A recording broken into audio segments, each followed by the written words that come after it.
자, 오늘은 핵심을 파악하는 실력을 길러라. 핵심을 파악하는 실력을 길러라 라는 주제로 하나님의 마음을 알아가도록 하겠습니다.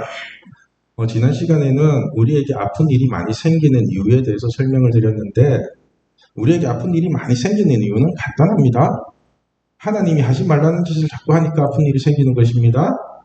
하나님이 아빠 말 안 들으면 아프고 힘들어지고, 아빠 말 잘 들으면 행복해지고 복받는다고 해도 그래도 끝까지 하나님 말씀을 안 들으니까 계속해서 아픈 일이 생기는 것입니다. 그래서 하나님 말씀을 잘 듣는 게 지혜이고, 하나님 말씀을 잘 듣는 게 믿음이거든요. 그렇죠? 그렇다면 여러분이 생각하기에 성경에서 가장 강조하고 핵심적인 가치가 무엇일까요? 성경에서? 그게 순종이거든요. 순종. 지혜도 말씀을 지키고 사는 거라 그랬잖아요. 그렇죠? 그래서 사실 순종이라는 것은 하나님에 대한 믿음이 100이 될 때 그것을 완전한 기쁨으로 하는 게 순종이에요. 그래서 성경에서는 순종을 가장 중요하게 생각하고 하나님 말씀에 순종이 되면은 그것을 최고의 믿음으로 인정을 해주는 것입니다. 사무엘상 15장 22절을 보면은 순종의 중요성을 이렇게 말씀합니다. 우리 같이 읽을게요. 사무엘이 이르되 여호와께서 번제와 다른 제사를 그의 목소리를 청종하는 것을 좋아하신 같이 좋아하시겠나이까. 순종이 제사보다 낫고 듣는 것이 소양의 기름보다 나으니.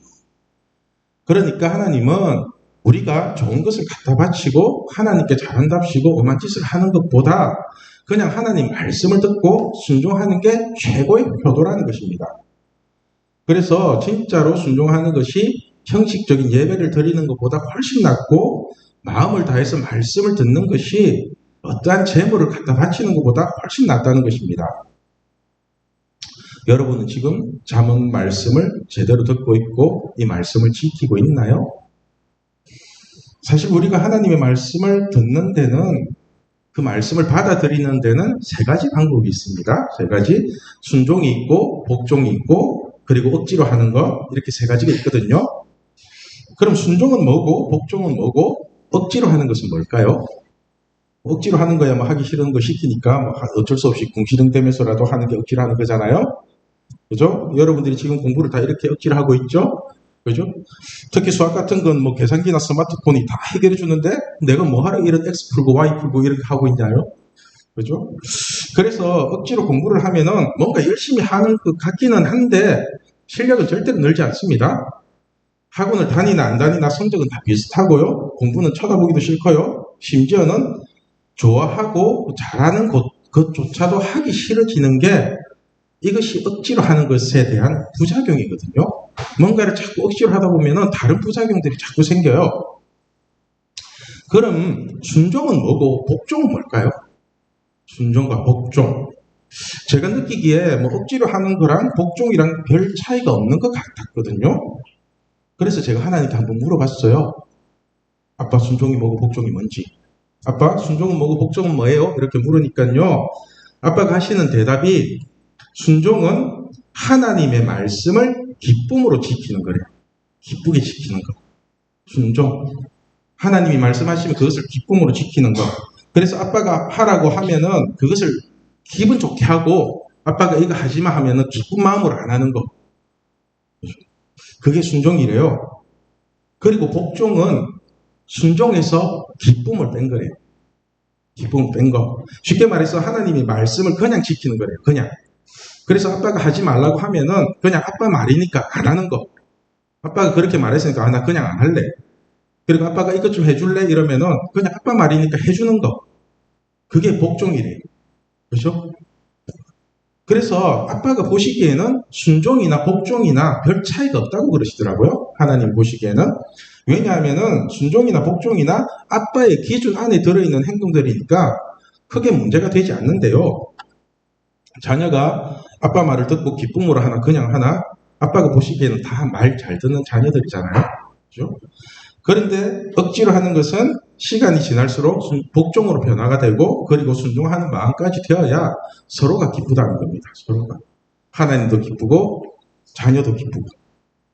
그러니까 여러분들 어차피 뭐 해야 될 게 있다면은 투덜대는 마음으로 하지 마시고 그냥 하고 말지 뭐 하면서 복종하는 마음으로 하는 게 좋을 것 같아요. 사실 이번 마지막 주에 진행하는 친구 초청 찬양 예배도 복종을 하는 거거든요. 그냥 복종으로. 전도는 우리가 항상 해야 되는 거지만은 마음에도 우러나오지 않는 것을 억지로 하기는 힘들잖아요. 그죠? 그렇다고 안 할 수도 없고. 그러니까 이번 주에 우리 교회 같이 가자고 친구들에게 한번 얘기해 보세요. 같이 가자. 그러면은 그게 복종함으로 전할 때 먼저는 그 자신의 믿음이 보여요. 그 다음에는 나름 친하다고 생각하는 그 친구가 교회에 대해서 어떻게 생각하는지가 보이거든요. 우리 유정이도 친구 2명 데리고 온대요. 놀랬어요. 나 아무 생각 없이 있다가 제 문자 받고 준비 크게 해야 되겠구나 이렇게 생각했거든요. 그죠? 그래서 전체 축제에서 가장 중요한 것은 친한 친구에게 같이 교회 가자라고 말이라도 해보는 거라고요. 그 친구가 오고 안 오고는 하나님이 하실 일이고 여러분은 그냥 복종하는 마음으로 전하기만 하는 게 여러분의 일이거든요. 그러니까 한마디로 여러분은 여러분의 일을 하면 되는 거고 하나님은 하나님 일을 하면 돼요. 그죠? 그렇게 각자의 일을 열심히 하다 보면은 그것이 합력해서 선을 이루어지는 날이 있어요. 그 날이 있어요. 반드시. 그런데 우리가 하나님께 순종을 하고 복종을 한다고 하면서 가끔씩 아주 이상한 행동을 할 때가 있습니다. 아주 이상한 행동을 해요. 제가 한 번은 우리 동현이를 아주 심하게 혼낸 적이 있습니다. 제가 생각해도 좀 심하다고 생각할 정도로 동현이를 혼낸 적이 있는데 그 이유가 뭐냐면은 순종이 무엇인지를 정확하게 설명하기 위해서였습니다. 지난 3월달인가 친구들이 이제 몇 명이랑 노래방에 간 적이 있습니다. 그때 교회에서 출발할 때는 비가 안 왔는데 노래방 근처에 도착하니까 가랑비가 조금씩 내리는 거예요. 비가 조금씩 오더라고요.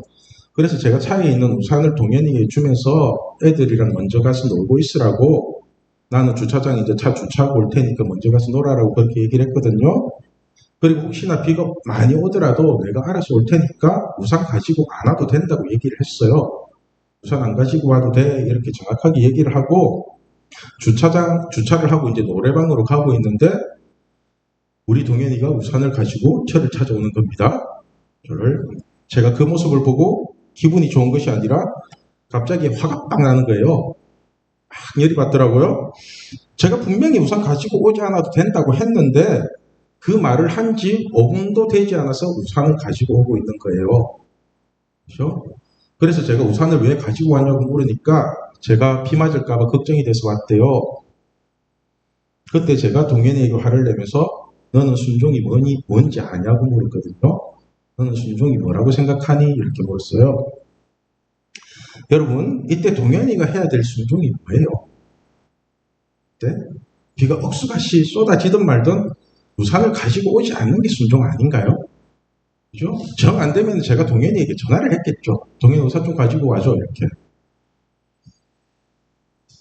동현이는 저를 생각하고 저를 위한다는 이유로 제 말을 무시하고 작은 마음대로 우산을 가지고 온 거잖아요. 이 모습을 보는 순간 우리 동현이가 예뻐 보이는 것이 아니라 진짜로 화가 나더라고요. 제가 이런 동현이의 모습을 보면서 우리가 어떤 식으로 하나님께 불순종하는지를 알겠더라고요. 우리는 하나님을 위하고 말씀을 믿는다고 하면서도 그 실상은 내가 하고 싶은 것을 내 마음대로 하는 경우가 많다는 것을 깨닫게 되었습니다.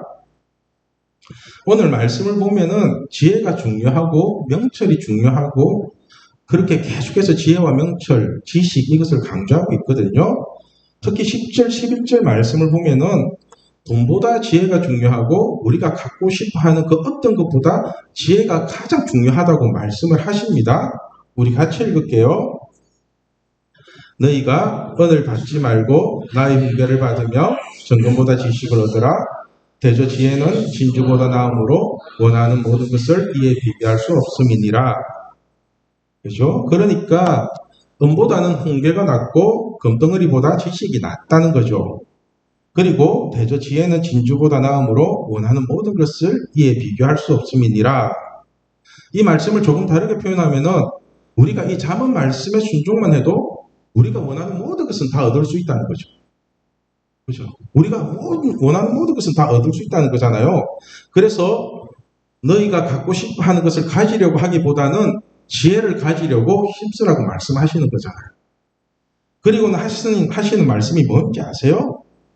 너희들 돈 많이 벌어서 인생 재미있게 살고 싶지.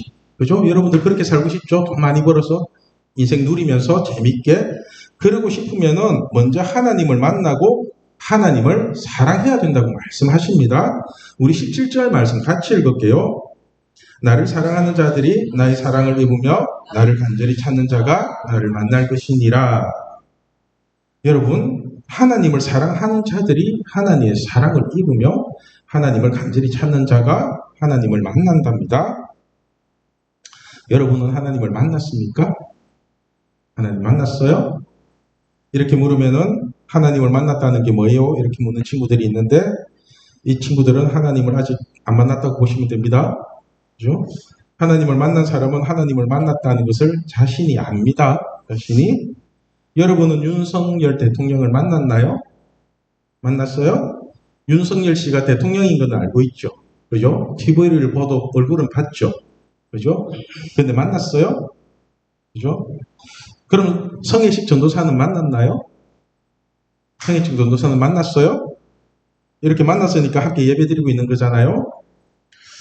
그렇다면 여러분은 성혜식 전도사랑 친해요? 안 친해요? 어떤 것 같아요? 저는 여러분들을 다 사랑하고 다 친해지고 싶은데 여러분들은 저를 사랑하고 저랑 친해지고 싶으신가요? 무슨 말인지 아시겠어요? 무슨 말인지? 하나님이 여러분을 죽기까지 사랑하고 모든 것을 다 해주고 싶어도 여러분이 하나님을 사랑하지 않으면 하나님도 어떻게 해줄 수가 없다는 것입니다. 그래서 나를 사랑하는 자들이 나의 사랑을 잊게 되는 것이고 나를 간절히 찾는 자가 나를 만나게 될 거라고 말씀하시는 거거든요. 그렇다면 여러분은 하나님을 만나기 위해서 하나님을 간절히 찾고 찾은 적이 있나요? 진짜 한번 간절히 찾아보셨어요? 자신이 좋아하는 연예인이나 아이돌을 만나기 위해서 서울까지 찾아가고 몇십만 원 하는 티켓까지 끊으면서 그렇게 애를 쓰고 만나려고 하는데 하나님을 만나기 위해서 그렇게까지 애를 쓰면서 만나려고 한 적이 단 한 번이라도 있나요? 그렇게 마음을 다하고 생각을 다하고 힘을 다해서 그렇게 찾아가는 그 힘으로 하나님 한번 찾아본 적이 있어요? 여러분이 왜 하나님을 만나지 못하는지 아시겠죠? 그렇죠?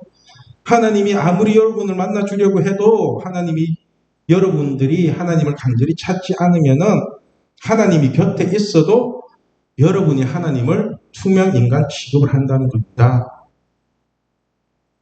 하나님은 지금도 여러분들과 함께 계시죠? 그죠? 그런데 여러분들은 여전히 하나님을 못 만나고 있죠. 참 신기하죠? 그러니까 여러분들이 오늘 이 말씀이라도 믿고 순종하는 마음으로 하나님을 간절히 찾고 찾으면요, 하나님을 반드시 만나게 될 것입니다. 우리가 이렇게 하나님을 만나게 되면요, 여러분들이 원하는 모든 것을 다 이룰 수가 있거든요. 왜냐하면은 하나님이 천지 만물의 진짜 주인이기 때문에 그래요. 진짜 주인이기 때문에. 마귀는 하나님이 이것을 가지고 마치 제 것인 양 사기를 치지만은 우리 하나님은 이 세상을 창조하신 진짜 주인이라고요. 그래서 18절에 이렇게 말씀합니다. 부귀가 내게 있고 장관 재물과 공의도 그러하니라. 이게 무슨 말이냐면은 모든 주권이 하나님께 있다는 거예요. 모든 주권이. 쉽게 말해서 우리를 부자로 만들 수 있는 권한도 하나님께 있는 거고요. 온갖 부귀를 누리며 살게 하는 것도 하나님의 주권하에 있다는 겁니다. 그래서 하나님이 주시는 것은 마귀처럼 거짓말하고 잔머리 굴리며 편법으로 얻는 게 아니라 정직하고 공정하게 하나님께 구해서 얻는 거라고요. 아빠 이거 주세요. 이것이 하나님의 자녀인 우리에게 주시는 하나님의 방법이거든요. 20절을 보면은 나는 정의로운 길로 행하며 공의로운 길 가운데로 다니나니. 그러니까 하나님은 사기치고 도둑질한 것을 우리에게 주는 것이 아니라 우리가 아무리 받아도 아무런 문제가 되지 않는 정의롭고 공의로운 것들로만 채워주신다는 거예요. 그러면서 결론적으로 하시는 말씀이 21절 말씀입니다. 우리 21절 말씀 같이 읽을게요. 이는 나를 사랑하는 자가 재물을 얻어서 그 곳간에 채우게 하려 함이니라. 여러분 돈 많이 벌고 싶으세요? 돈만 많은 게 아니라 진짜로 멋진 부자가 되고 싶지는 않으신가요? 그럼 목숨 걸고 하나님을 한번 사랑해 보세요. 진짜로 목숨 걸고 하나님 한번 만나고 목숨 걸고 하나님 찾고 목숨 걸고 하나님 한번 사랑해 보세요. 그 어떤 어려움이 오고 십자가에 죽는 한이 있더라도 이 말씀에 한번 순종해 보시라니까요. 하나님은요, 하나님만 죽도록 사랑하는 자녀에게 하나님의 전 재산을 다 물려주신다고요. 이뿐만이 아니라 하나님이 가지고 계신 지적 재산이나 특허권까지 유산으로 다 상속해 주시겠대요. 이게 그 얘기거든요. 내가 너한테 다 줄게. 내가 갖고 있는 특허권, 지식, 지혜, 모든 건 너한테 다 부어줄게. 나를 사랑하는 자가 재물을 얻어서 그 곳간에 채우게 하려 합니다. 그러니까 우리가 21절 말씀, 이 한 말씀만 순종하고 살아도 이 세상에서 떵떵거리며 하나님 높여주시는 부자로 살 수 있다고요.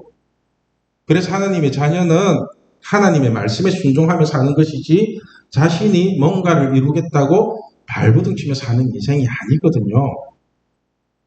오늘 말씀의 제목이 핵심을 파악하는 실력을 길러라입니다. 여러분, 우리가 어떤 문제든지 그 문제의 핵심을 파악하면은 나머지 문제도 쉽게 풀리는 경우가 많습니다. 그래서 핵심을 파악하는 게 매우 중요합니다.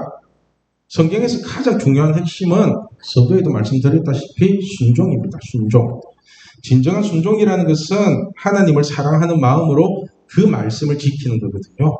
말씀을 지키는 거. 어쩌면 우리가 오늘 말씀의 핵심인 17절 말씀 하나만 붙잡고 살아도 여러분의 인생은 지금과 전혀 다른 인생을 살게 될 것입니다. 우리 17절 말씀을 다시 한번 큰 소리로 읽을게요.